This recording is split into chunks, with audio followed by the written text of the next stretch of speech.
Welcome to the International Conference on Responsible Tourism and Hospitality with this year's theme, Rebuilding Tourism for the Future through Sustainable Development. So the COVID-19 has hit the global economy hard with an unpleasant effect on jobs and businesses. Tourism was one of the first industries to be hit hard by the pandemic, as initiatives to limit the virus resulted in a near competition of tourism activity all over the world, including Asia. With persistent travel restrictions and the global crisis, the sector also risks being one of the slowest to recover. This has had far-reaching implications outside of the tourism industry, with many other industries that support and are supported by the tourism being adversely affected. The devastating impact of the COVID-19 pandemic on Asia's economy has heightened the need for structural reform to aid recovery and a return to broad-based sustainable growth. Tourism must be rebuilt, but it must also become more resilient in the future. Naturally, the events business is also affected, and in an effort to slow the spread of the virus, numerous major festivals, sporting events, exhibitions, and concerts were canceled in 2020. Celebrations were canceled around the world as early as March, and naturally, it has also a detrimental effect on the travel and healthcare system of all the nations. Private events such as weddings have been impacted by the pandemic's restrictions.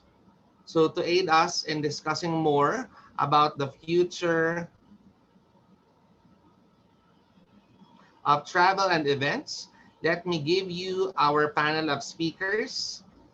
May I call on first, if he's here, Mr. Andrew Zhang. Are you here? Hi, everyone. Okay. So let me introduce our first speaker, Mr. Andrew Zhang. Andrew Zhang, CMP, has a blend of US and Asian working experience, the perfect background to help clients in Macau. He has been involved in the business events industry since 2011. Andrew currently is the project director and partner at Macau Expo Group, the leading PCO in Macau. He has been involved in 100 plus conferences and meetings with clients from all around the world. Mr. Andrew Zhang, welcome to the forum. The floor is yours. Thank you. Yeah.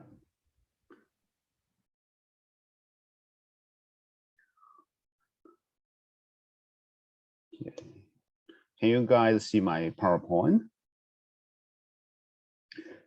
Okay. My name is Andrew, and I'm representing Macau Association Convention Exhibition Tourism sector. And we have around more than 100 members in Macau. Currently, the situation in Macau is very good. We have 0 deaths, and we have no more local case in more than 400 days in Macau. So our event tourism industry is recovering now, and we just hosted a group for 6,000 delegates last month in Macau. So today's topic, I'm talking about the future meeting in the next 2 or 3 years. It is virtual event and hybrid meeting. The future world is digital, but our industry created a new word, we call it phygital. So the future meeting industry will be a mix of physical meeting and digital meeting. There are a lot of benefits can bring by the virtual event because it's very low cost, no room rental, no catering and other cost. And for delegate, there's no travel cost, no hotel cost, and it's easy for the organizer to draw the speaker from a greater speaker pool, and it is easily reached. It is also eco-friendly, and for some of the conference, because of the virtual meeting, everyone can attend at a very low cost. So the number of participants may be further increased. Every time we are organizing a virtual meeting, we are using Zoom. However, Zoom is good all the time? No. Zoom is not ideally for the large scale of trade shows and exhibition large event. Also, Zoom is not good for the complex or the event with multiple sessions, with so many sessions. Zoom is not good to use. For the hybrid meeting, it is a mix of face-to-face meeting and a virtual meeting. It's the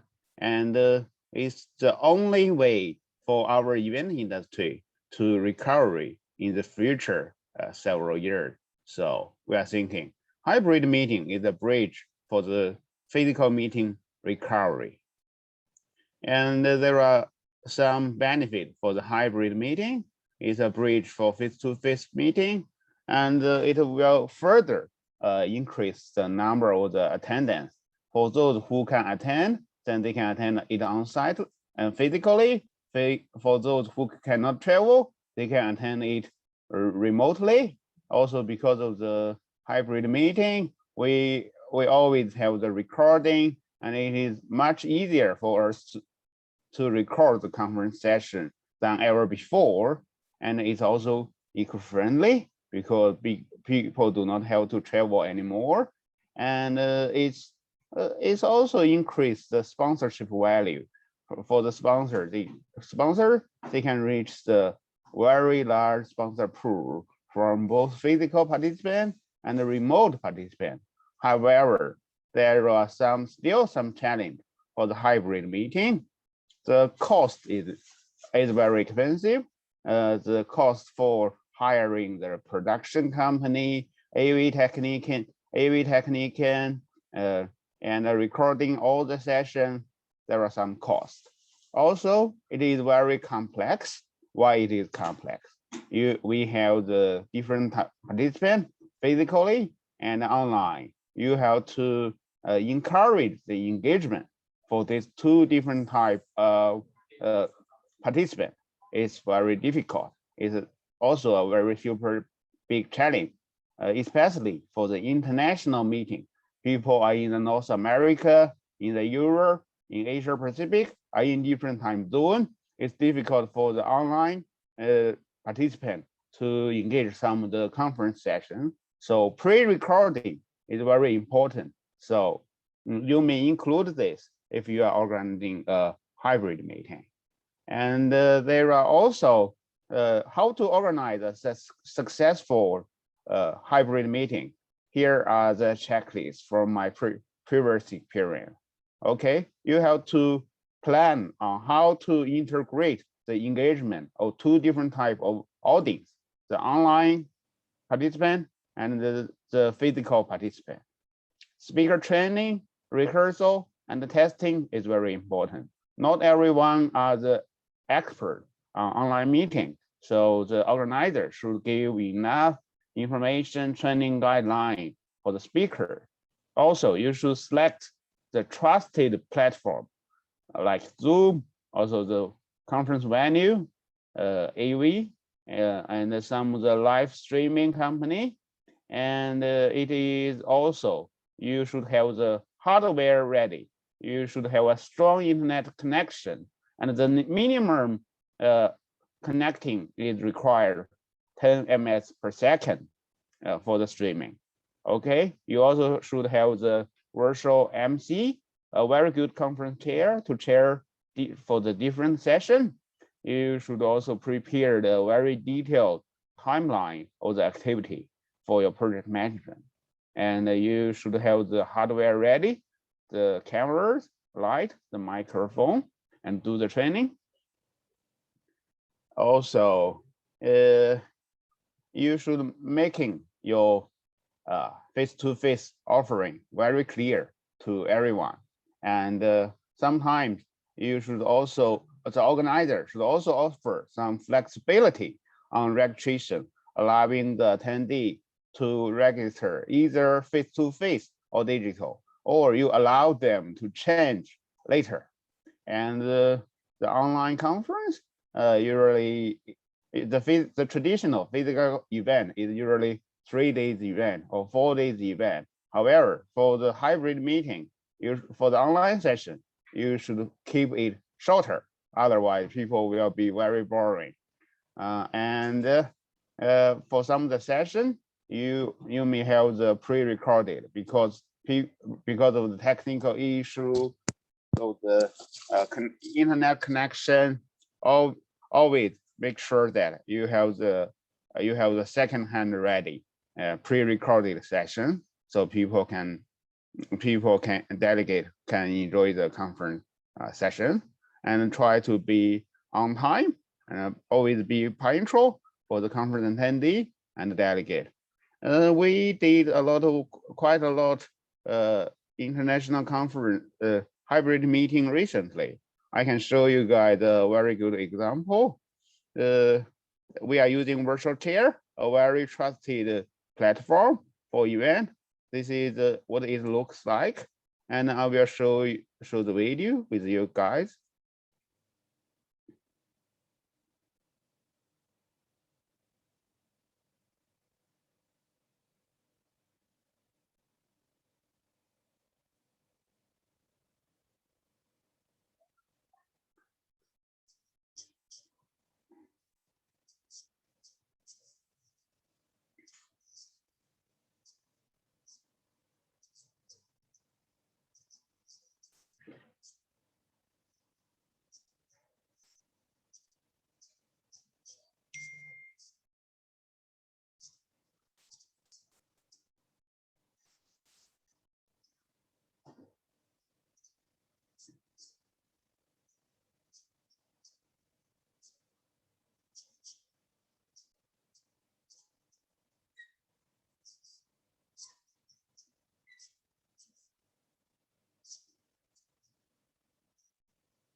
Okay,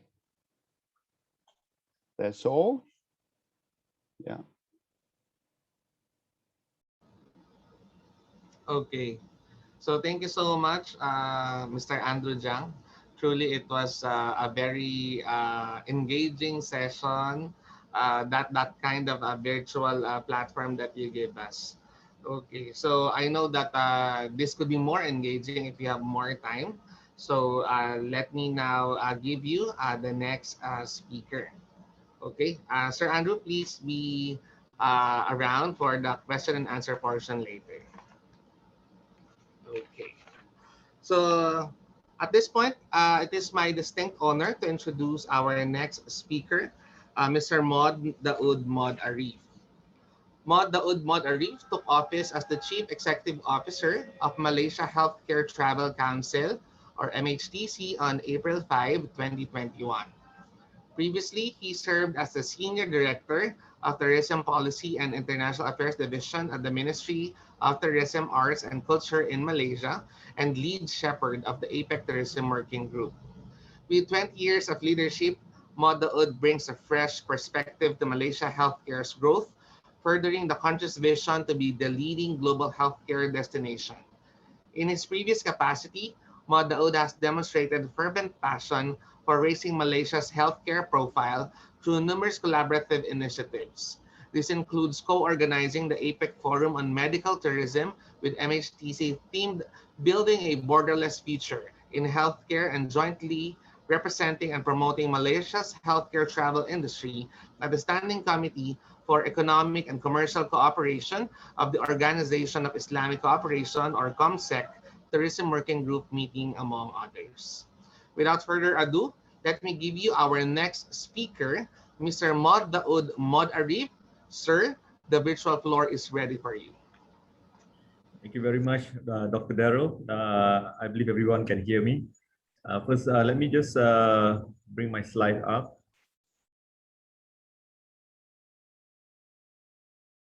Okay. Bismillahirrahmanirrahim. Very good morning, good afternoon, and good evening. I believe we have a wide range of participants all over the world, and I'm happy to be here. And first and foremost, thank you to the organizer and Daryl, Dr. Daryl, you yourself as well. I'm happy to have you as well. Okay, so my presentation might be a little bit digressing from the topic that we have, which is an event tourism. However, towards the end, what I will do is that initially I will try to explain a little bit about medical tourism, how it contributes to the whole tourism industry sector. And I'll try to fit my presentation in relation to the broader theme of this particular conference, which is rebuilding tourism through sustainable development.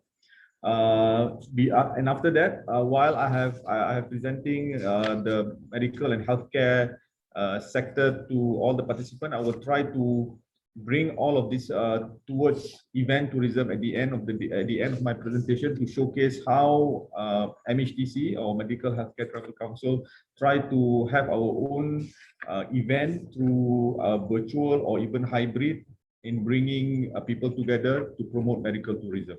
So let me start my presentation by giving an overview of what is healthcare tourism and what is the potential of healthcare or medical tourism globally. First and foremost, as we can see, there are several research that have been undertaken by various organizations indicating that the potential for global healthcare market is increasing exponentially.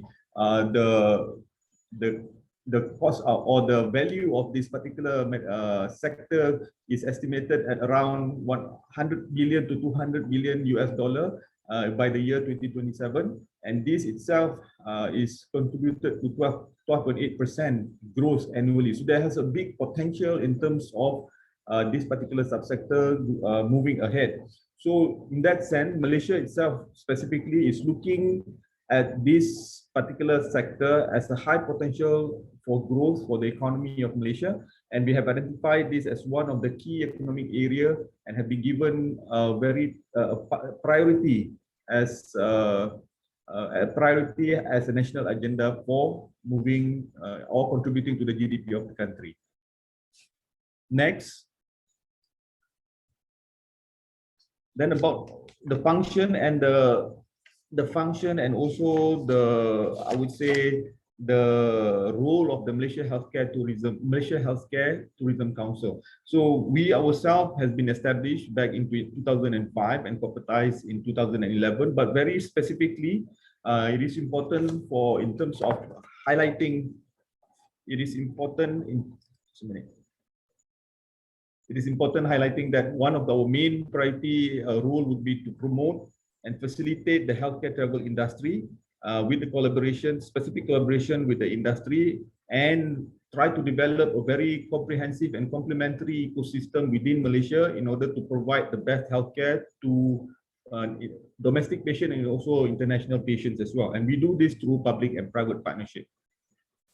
And what is our unique selling proposition and why Malaysia is one of the preferred destination? As you can see on the slide, well, first and foremost, we do provide world-class quality for medical services.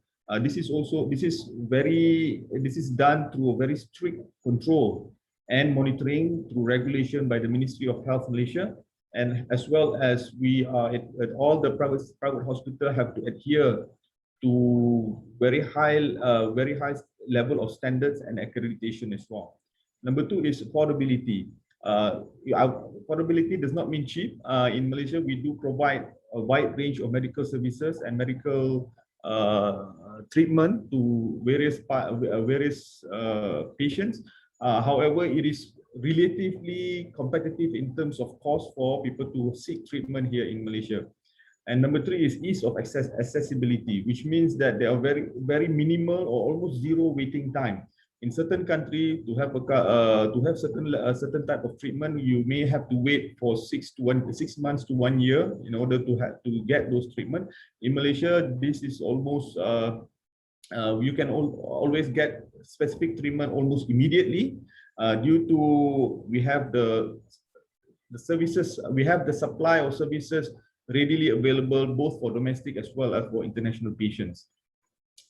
On this slide, just to showcase why Malaysia has become one of the preferred destinations, is that, as you can see, based on IMTJ research, Malaysia has been ranked #1 among the top medical tourism destination in terms of number of people, international travelers coming to Malaysia to seek medical treatment. And we have also won multiple awards in terms of Destination of the Year for medical treatment, as well as top country in the world for healthcare. So this is an important indicator to showcase that Malaysia is one of the preferred choice, and Malaysia has also put our name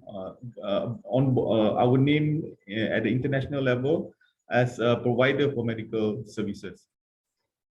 And what is the impact of the industry? As I mentioned earlier, the industry is one of the key economic area for the country, and it is important to note that the industry itself contributed even beyond the revenue itself, because in Malaysia alone, the medical tourism or healthcare industry have contributed over 15,000 jobs within Malaysia, and also attracted an investment worth more than $2.4 billion based on the 2011 figures that we have currently.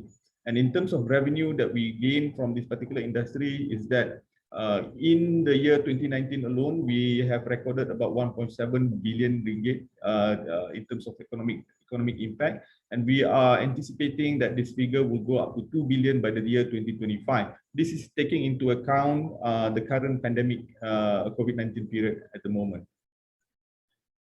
As you can see now in our slide is the growth rate and the performance of this particular industry. In Malaysia alone, if you can see from 2015 to 2019, we have shown a very healthy growth, which is approximately almost 70%, outpacing the regional growth. And this has shown the potential of medical tourism or healthcare treatment in Malaysia has a great potential in terms of contributing to our national economy.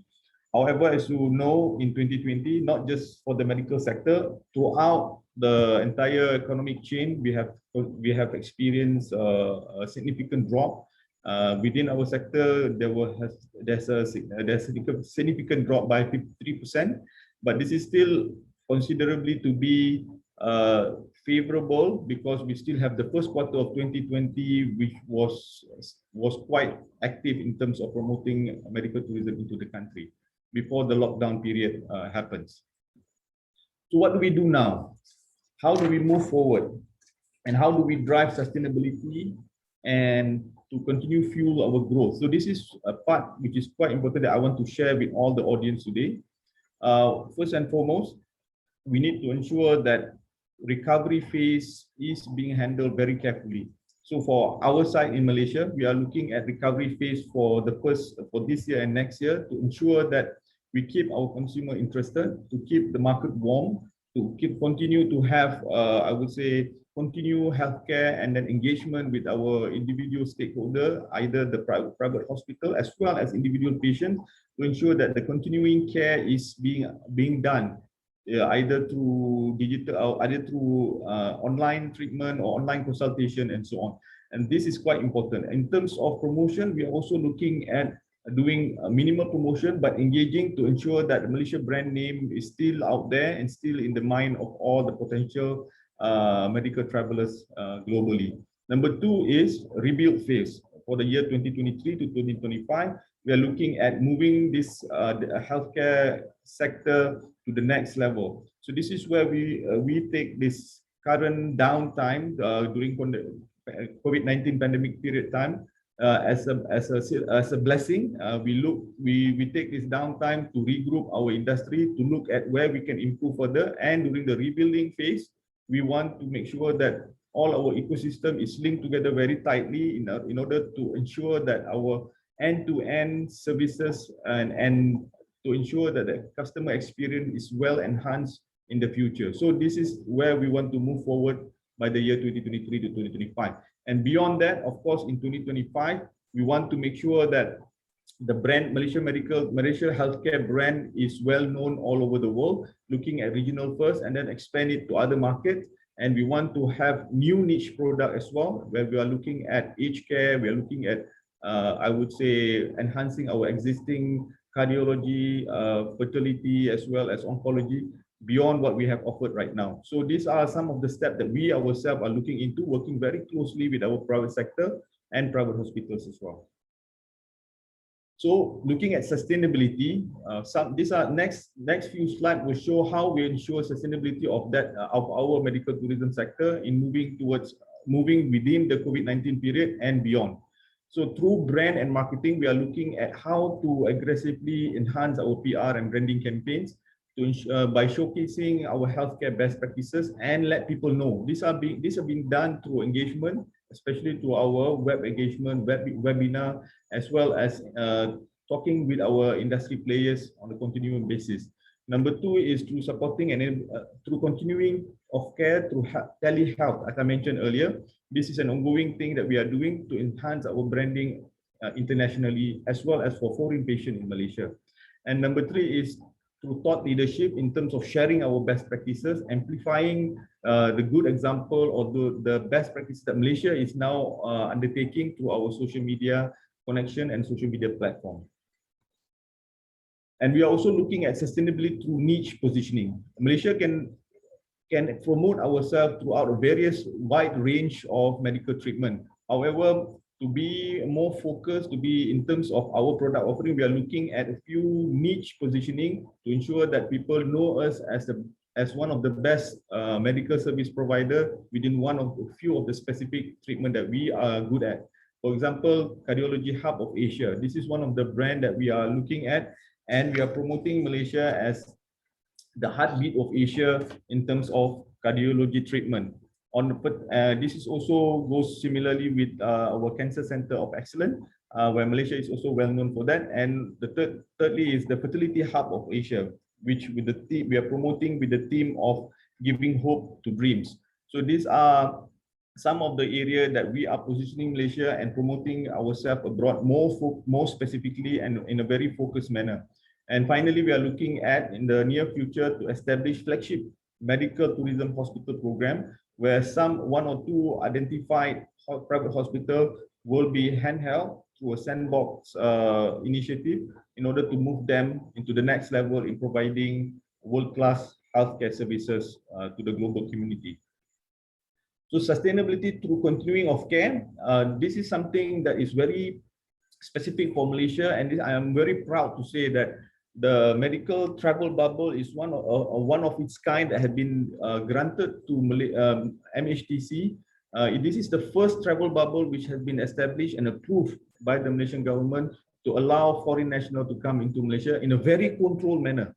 So this with very specific protocol, and this has been even approved since July 2020, last year. So there has been a great confidence on Malaysia Healthcare Travel Council as an organization that is trusted to bring people in a very controlled and safe manner. So we have been granted to do this, and until today we have foreign patients coming in and undergoing treatment with very satisfactory result and then very safely for the patient itself and as well as for the patients of the Malaysian citizen. And we are also looking at sustainability through partnership.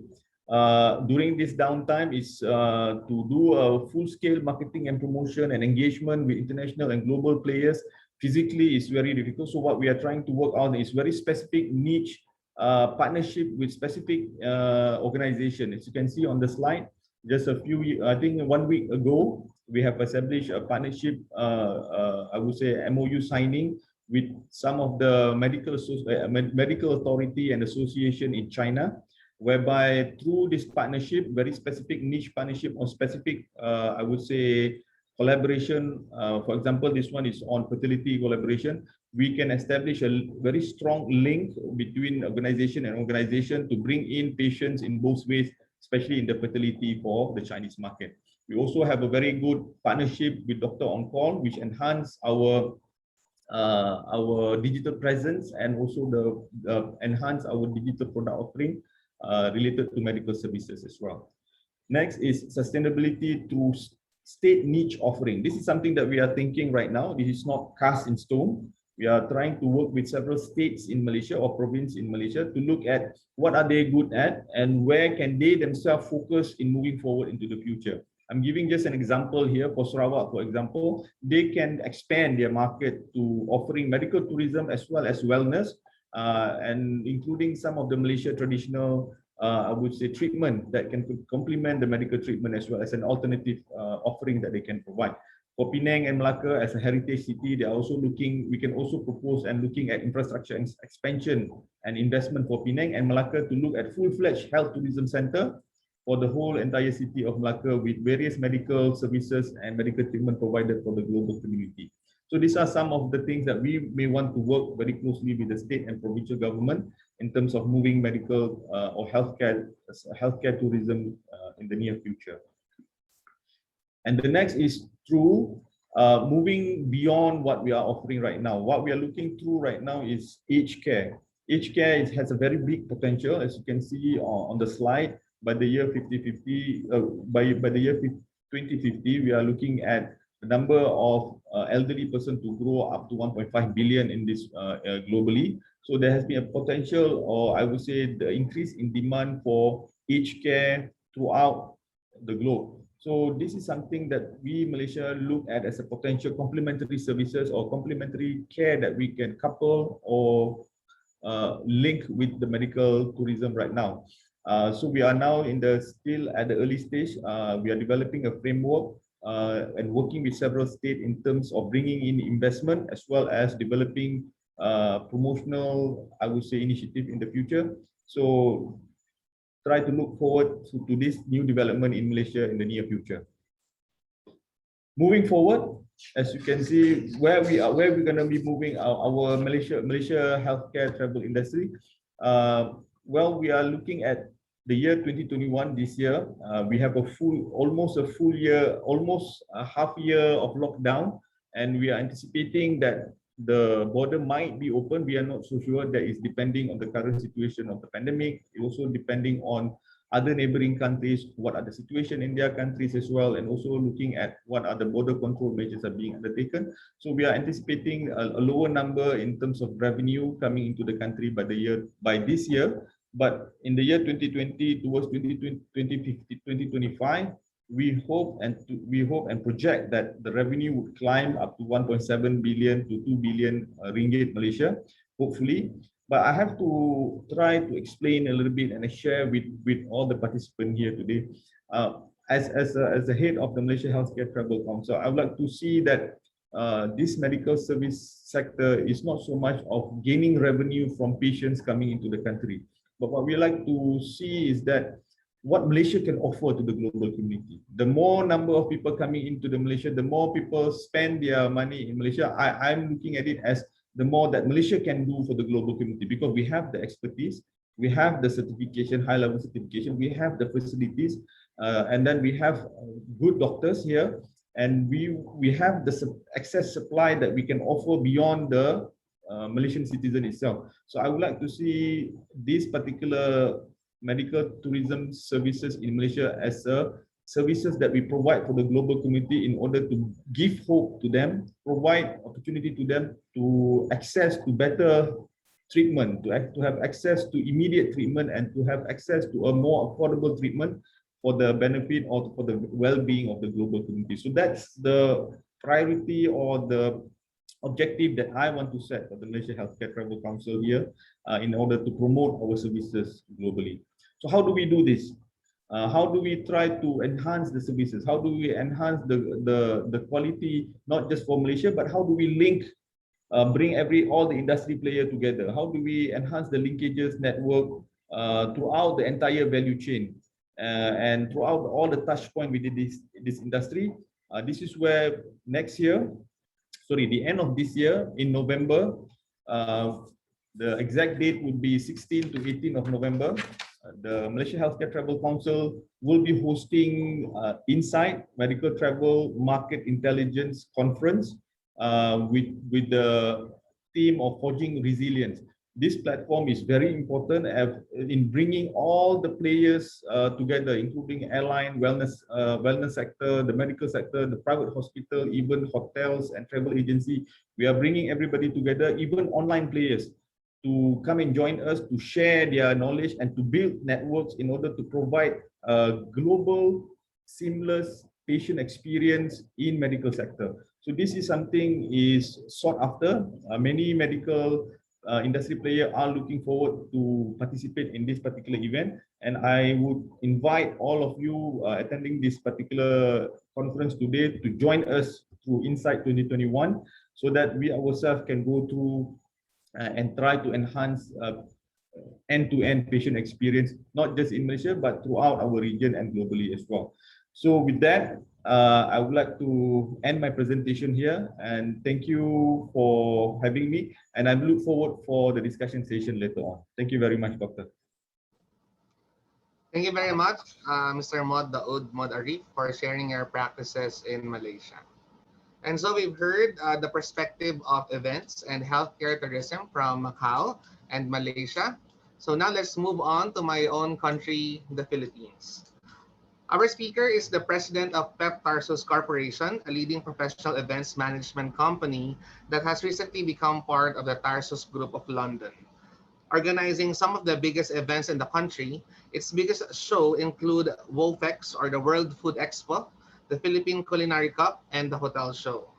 Our speaker is also the publisher behind the World Food magazine, being a professional mechanical engineer and is president of Baron Engineering Supplies, an industrial refrigeration company and operations nationwide. He is also into the food business as president of Commissary Kitchen, providing food solutions nationwide.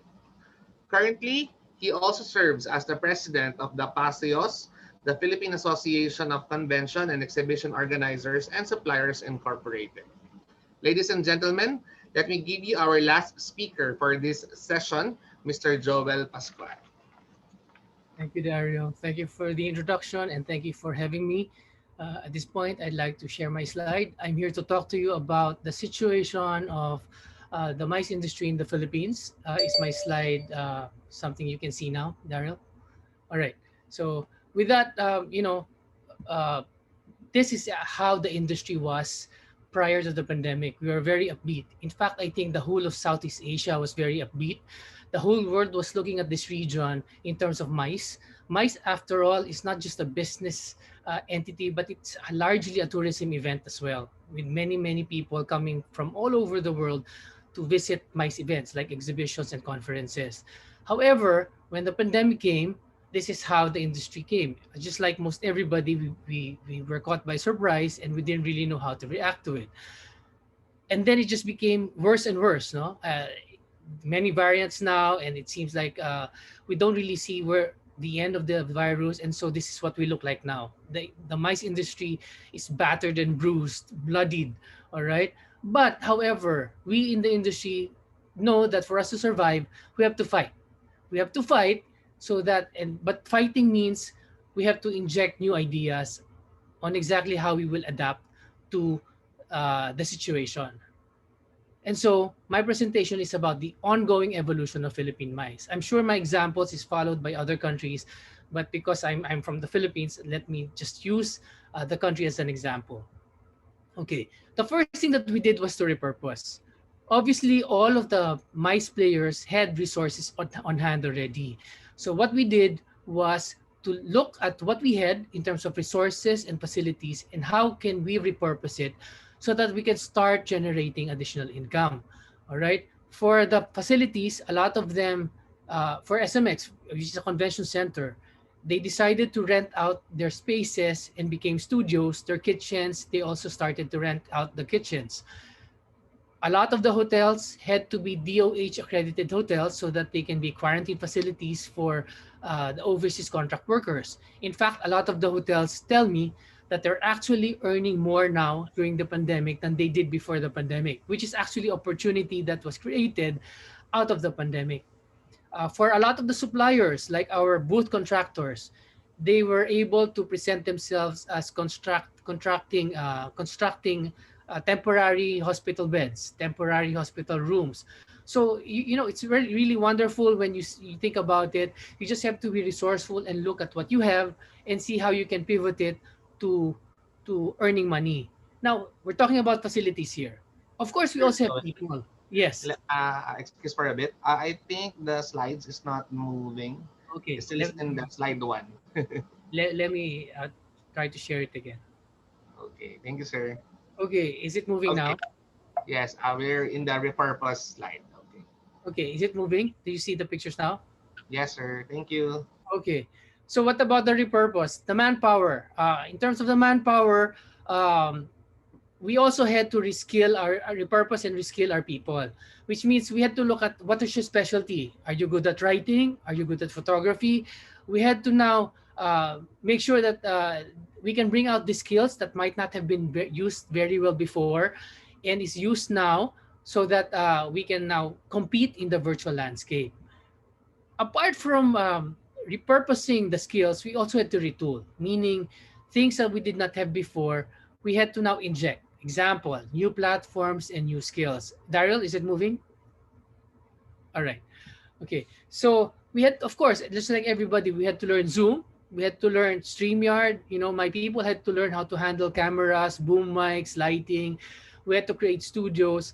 Okay. We had to invest in a lot of things. We had to invest in Adobe Premiere. All right. These are skills that we did not necessarily use before, but we started using now. All right. Now we have to engage. We decided, okay, we now have new purpose in life. So we have to go back to our clientele and say, using these new formats, what can we do to engage them? So very quickly, a lot of the industry players had, virtual meetings, e-newsletters, and a lot of online services. We also had to look for new avenues, blogs, podcasts. Some of our members, some of the event organizers decided to produce content and put it out in the world. This is one of the efforts of one of our members, Team Asia. You know what time it is? It's time to wake up and smell the competition. Get some ideas brewing, crunch some numbers, and dish out some food for thought. There's no better time to talk shop than over your first cup of coffee. With your morning girl, Bea Lim. B2B, Breakfast to Business. Every Monday, now on Spotify. Okay, for Team Asia, this is something that did not exist prior to the pandemic.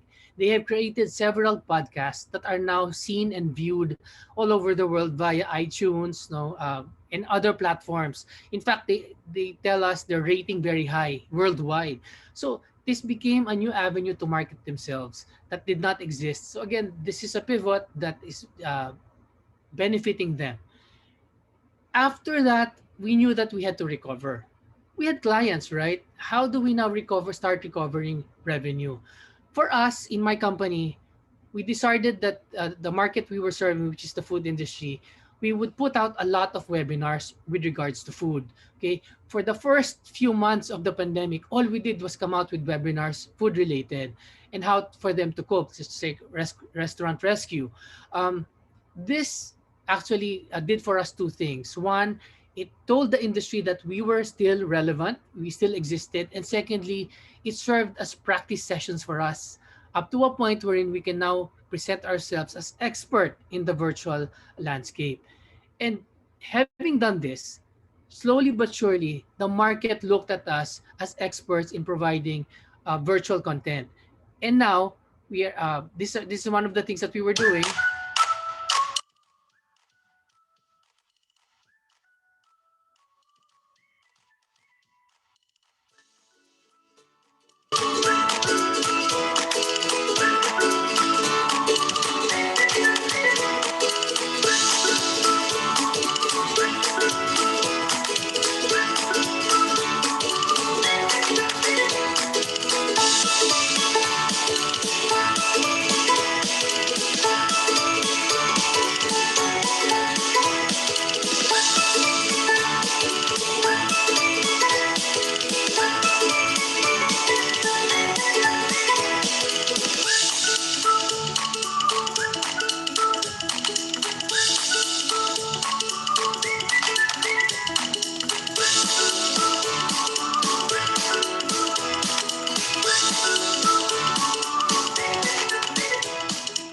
Okay, all of a sudden, from the free webinars, we have now pivoted into actually earning from the effort. So this has become a new revenue stream for us, which is online education. All right. Now, because of that also, suddenly our clients were approaching us, hey, can you do marketing for us? So they were giving us their marketing budgets and taking that marketing budget from their traditional mediums to now to the virtual landscapes. So all of a sudden, we became advertising company. Okay, from an event company, we became an advertising company. This is one of the ads that we created for a French company.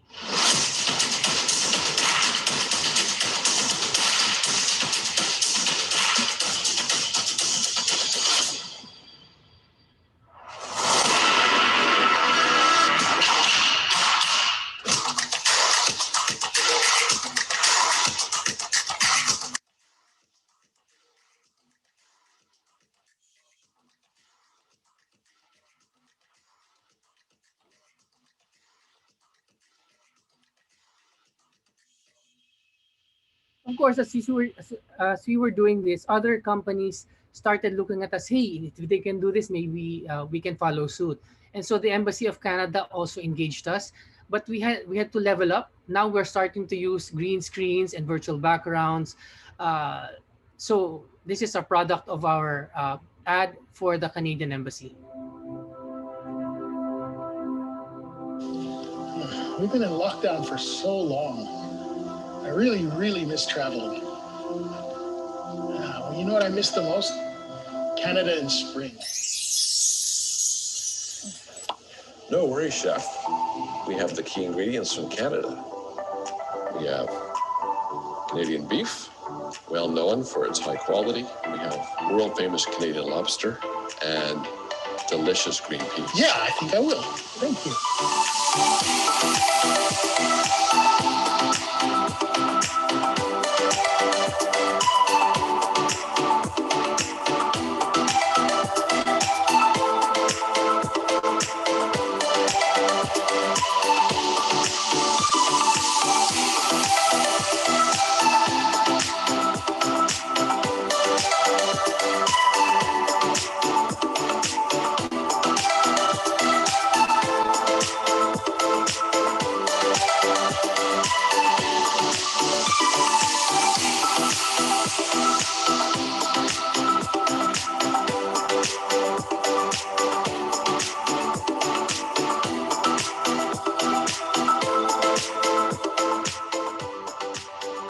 So, chef, what do you think of the beef and the lobster?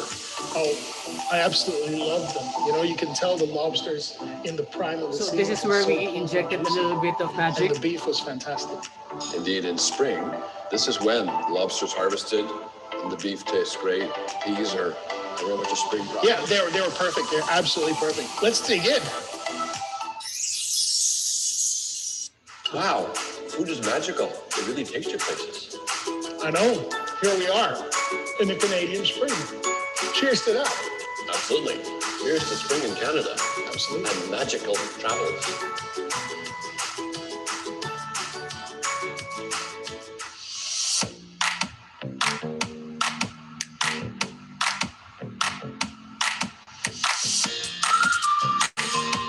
Okay, so I guess the point there is that did we do that before the pandemic? No, we did not do those things before the pandemic. So it created for us a new way of doing business.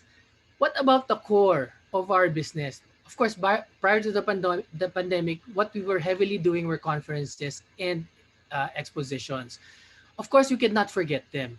And so for a lot of our members, we had to reimagine our old business positioning. For conferences, there were a lot of early takers in terms of virtual conferences, virtual summits. This is one of the efforts of team of Globaling.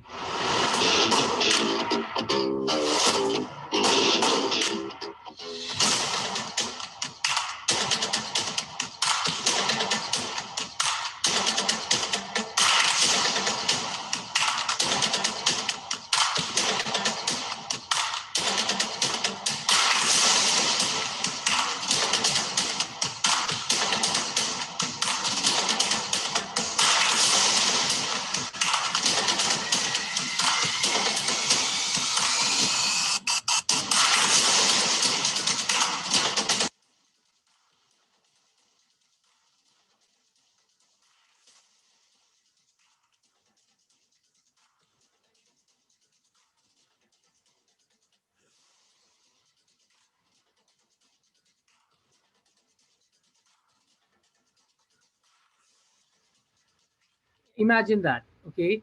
Over 100 countries, over 80 speakers, top marketing gurus, all together in one conference. This was actually made possible only with the new acceptance of the everybody on virtual learning. Prior to the pandemic, this probably would not have happened because people are not used to learning virtually. Now we're used to it. We can do this, and what a wonderful thing that we can get speakers from all around the world without flying them in, providing hotel accommodations, etc. It really is an opportunity that was created. What about exhibitions? This is where I play heavily.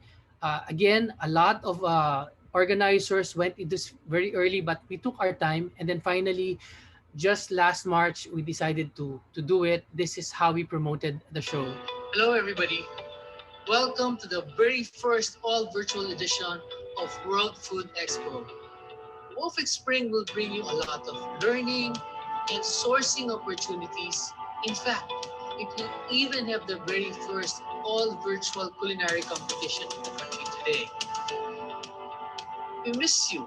We sorely miss you in Wolfex, and we know you also miss Wolfex. And so together, let us help reboot, recover, and discover through Wolfex Spring. Log on, register at wolfex.com/spring, and join us in this new experience. Hey, it's not known as the ultimate food show experience for nothing. So, see you. You know, for all of us organizers who are doing this pivot, it takes a lot of courage to do it. And so we finally did it, and this is how it came out. Finally.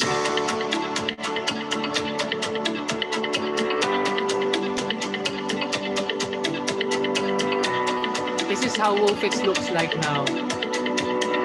Very different from before.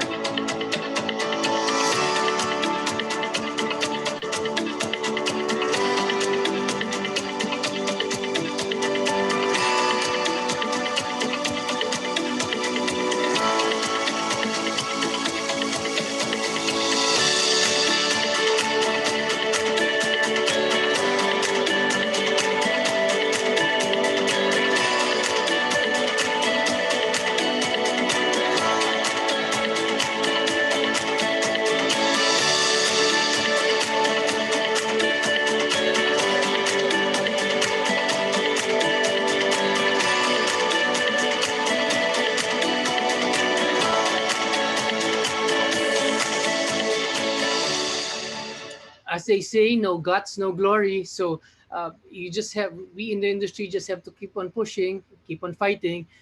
The way we did business also changed. Now, whereas before we did not do this, we're selling a lot of what we're doing via the internet. Everybody buys online, and so we must adapt to it. Not only are we using it for our own, but we've managed to offer it to other clients. So other clients have been using our platform for their own e-commerce. All right, and then the government is very heavily investing in what Mr. Andrew Chang was discussing earlier about hybrid. This is an example.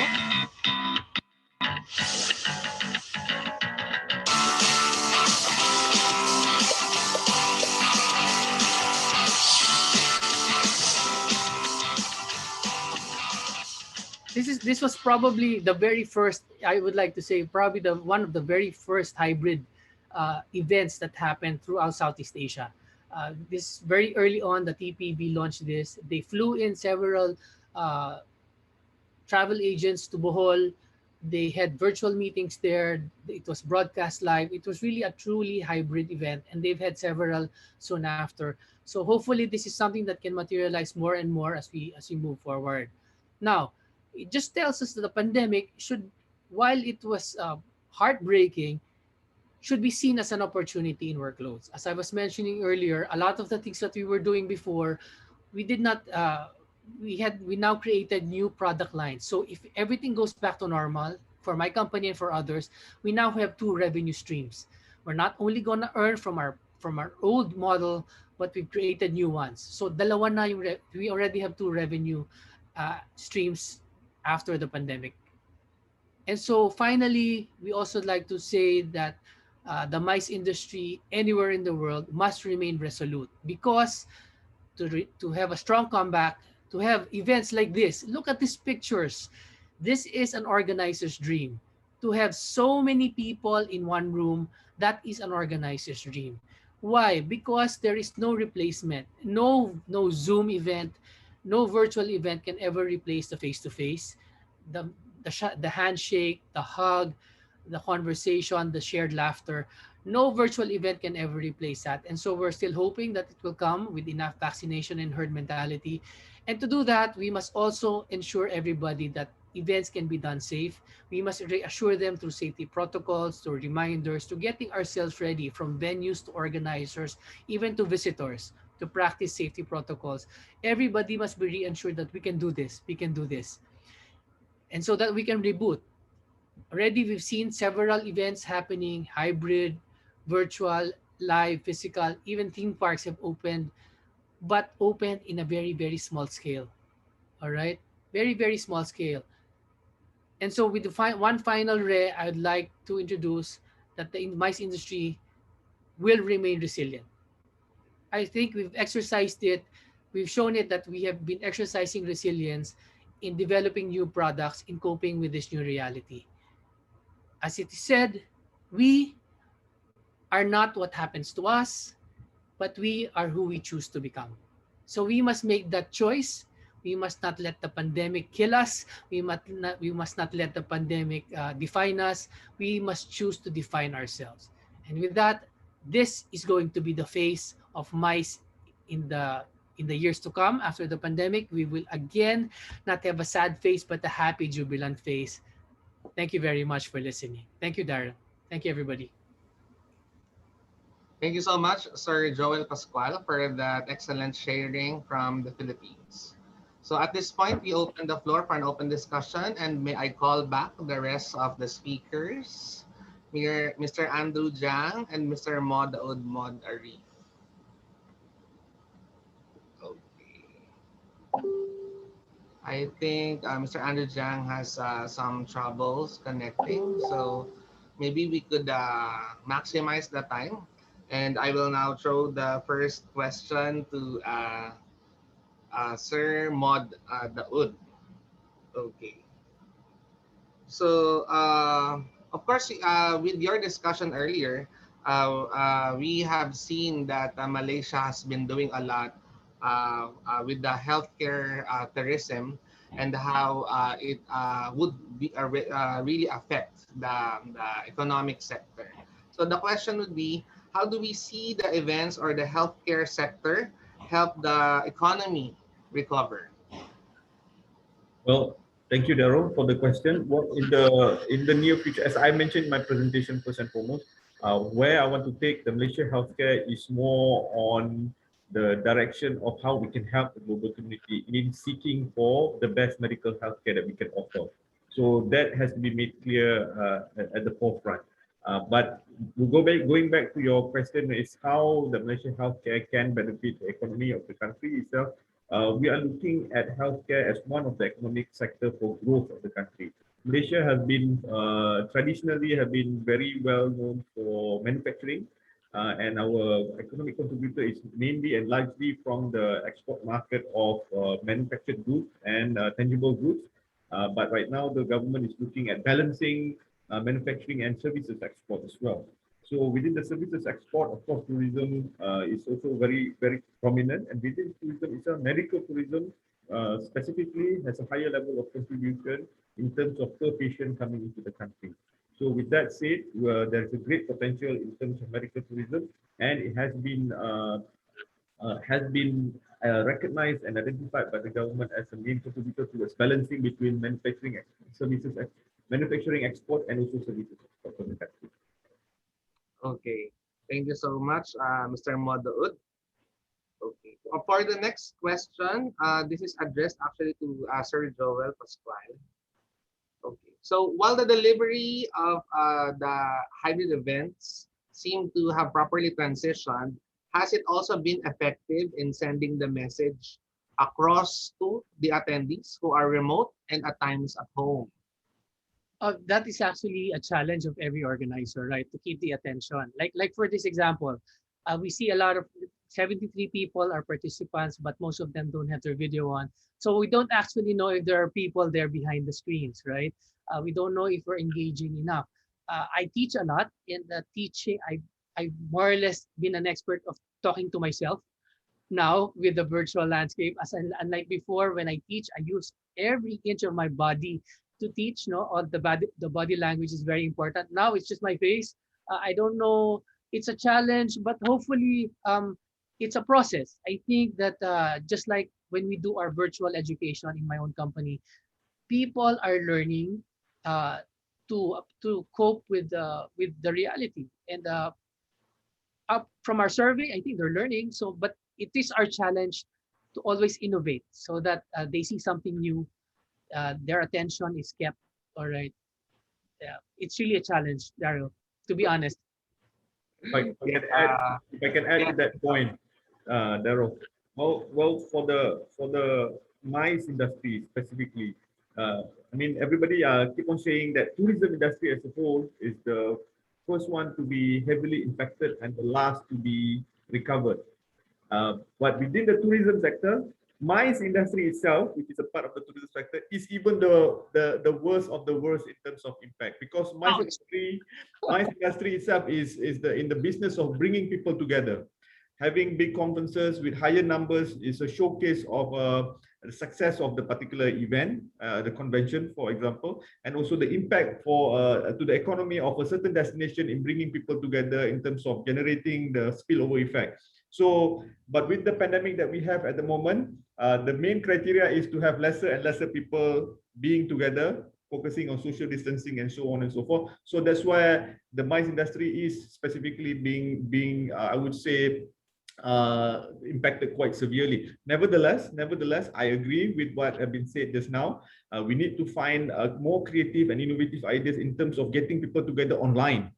The main purpose is not so much of the economic impact. Of course, it's important for economic development, but in terms of generating ideas, getting people on the right platform, giving people the platform to exchange ideas. So it is very important to have this particular industry going forward. But the platform that we have right now, which is online, it is up to the organizer or up to the speaker themselves to make it more interesting and to make it more innovative to capture the audience attention. We understand everybody off their camera sometimes with the reasoning of to create I would say enough bandwidth so that the system will run smoothly. But we also want to make sure that people who are off their camera listening and engaging with us attentively. So it's the organizer and the speaker themselves have to be digitally very savvy and try to create a new way, innovative way to capture or to present what we want to say so that people will be tuned into what we want to present.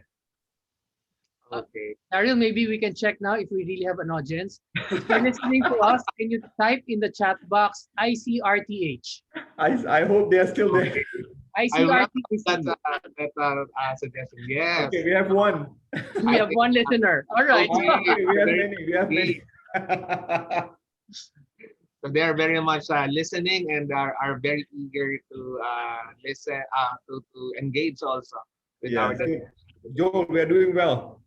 Okay. Okay, so for the next question, this is addressed to both our speakers.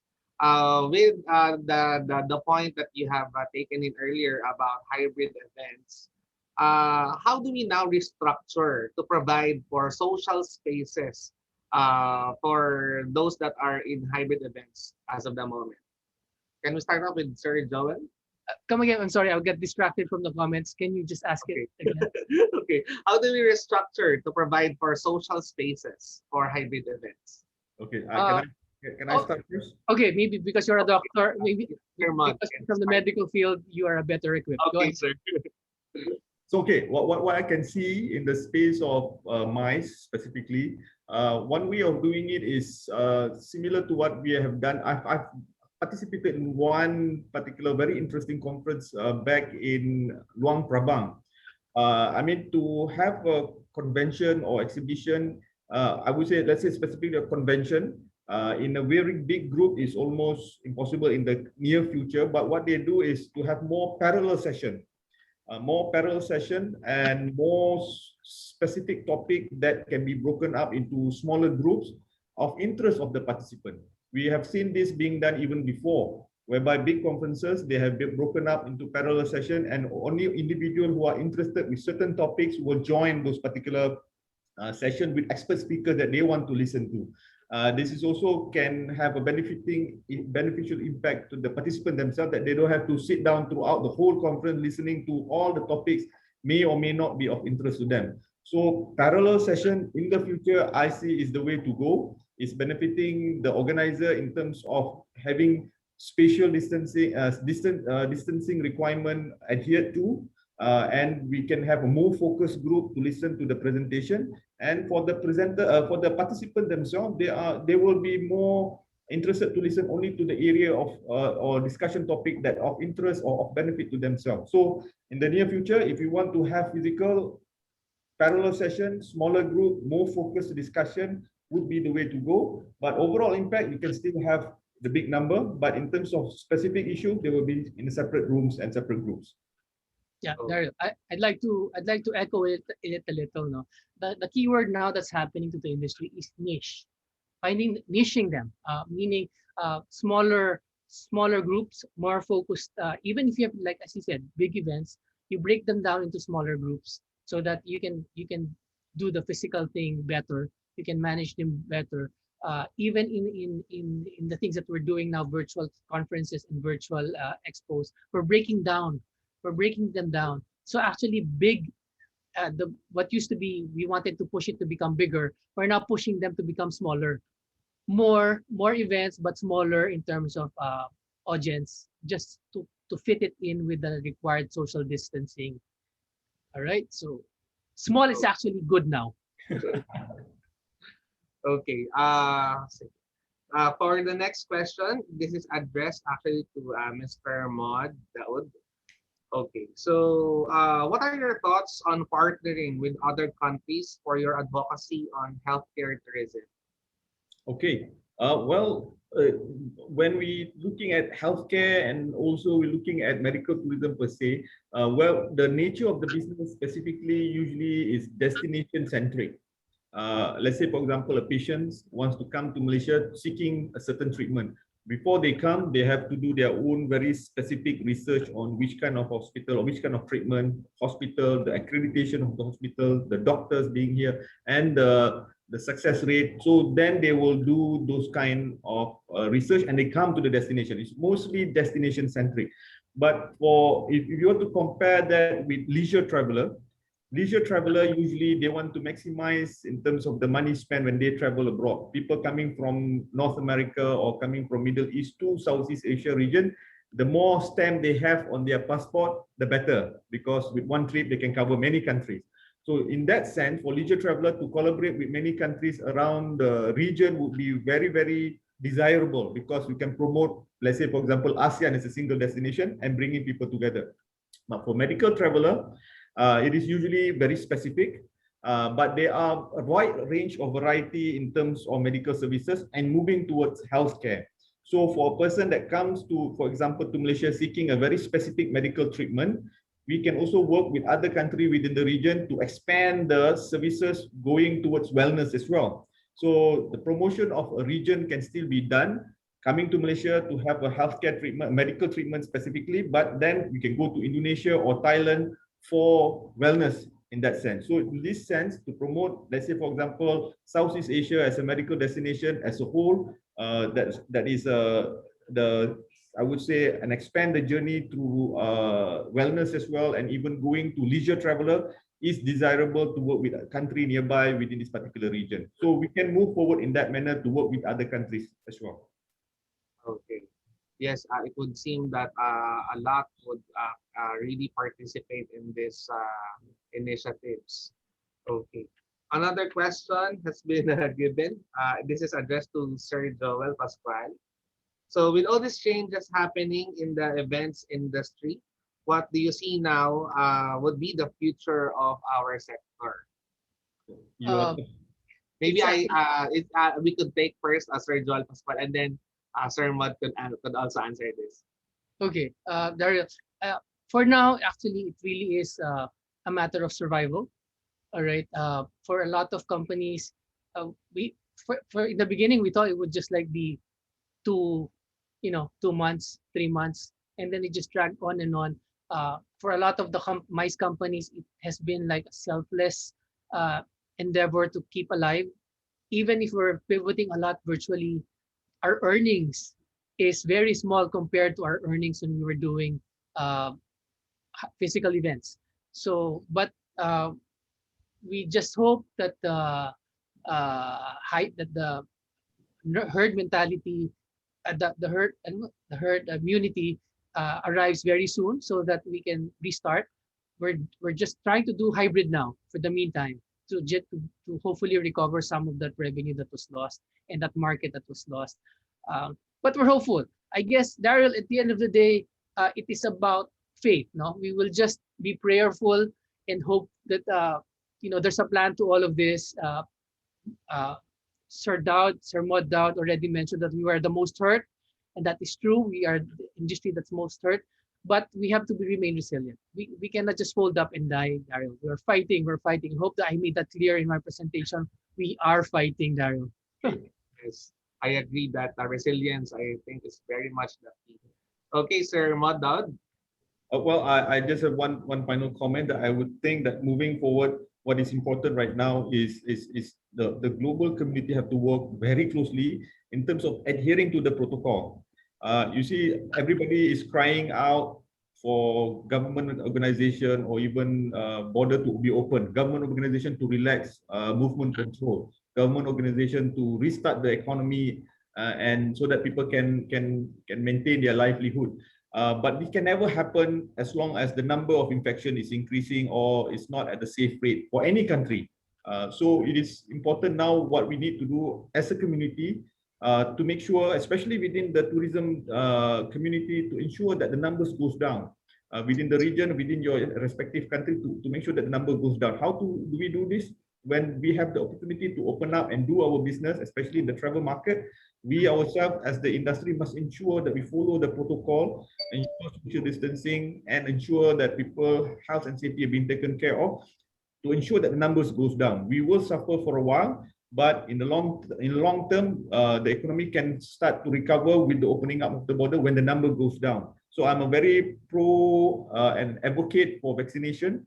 I would urge all the citizens I mean everybody to go and sign up and register themselves and also go and take their vaccine so that we reach the herd immunity and then the economy can resume further. Meantime, maintain your social distancing and keep the numbers down, especially within our travel and tourism industry, so that we ourselves can start our business in the near future. Okay. Thank you so much for our three speakers. Actually, it just so happened that Sir Andrew has lost connection. But of course, everyone is really, really thankful and appreciative for all these answers that you gave. Right now, everyone is experiencing the effects of COVID-19. And with this in mind, because we are very much resilient, the region is very much resilient, we have high hopes that everyone can recover. Thank you so much. Okay, so to deliver the closing remarks, okay, so let me now say a few words. So this extraordinary public health crisis has now turned into a larger economic crisis for the entire world, which includes the travel and events industry. The recovery must be gradual, in tandem with the recovery of other sectors, in order to battle the outbreak while also restoring economic performance. As a result, the planned measures will be implemented in stages in response to our changing conditions.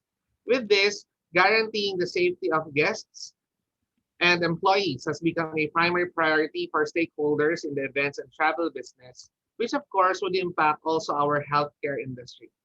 Simultaneously, in order to recoup businesses losses and reestablish a positive image in the mind of guests, powerful marketing and promotional activities must be launched both locally and worldwide.